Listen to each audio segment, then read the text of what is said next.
महिला और झील को मिल 21,000 टंका। आसतु जानिबा केमिति।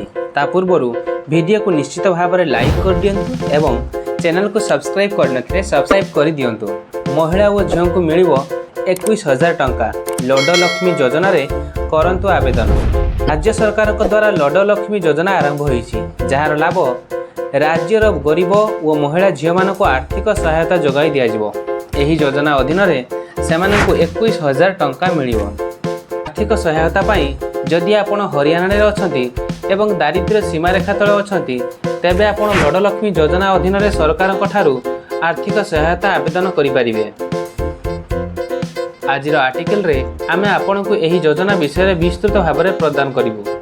लड्डू योजना समस्ते जानती जे आपण लड्डू योजना अधीन रे आवेदन करी सरकार ठारू आर्थिक सहायता राशि पाई परिबे।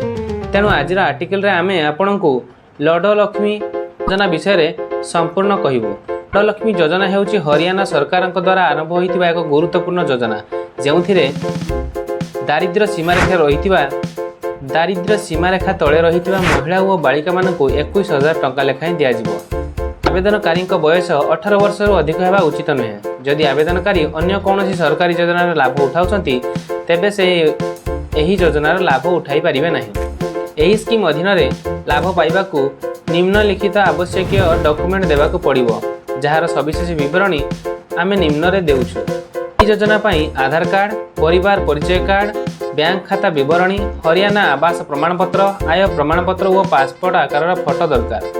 लड्डू योजना अधीन रे आवेदन करने हेले आपनकु ऑफिशियल पोर्टल को जिबाकू पड़िबो, जेउठारे आपनकु एही योजनार विकल्प उपरे क्लिक करिबाकू पड़िबो।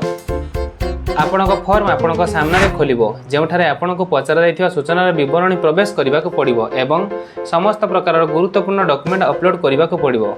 एहा परे शेष रे आपनकर आवेदन दाखल करिवे। एही उपाय रे आपण हरियाणा लड्डू योजना अधीन रे आवेदन करि परिबे।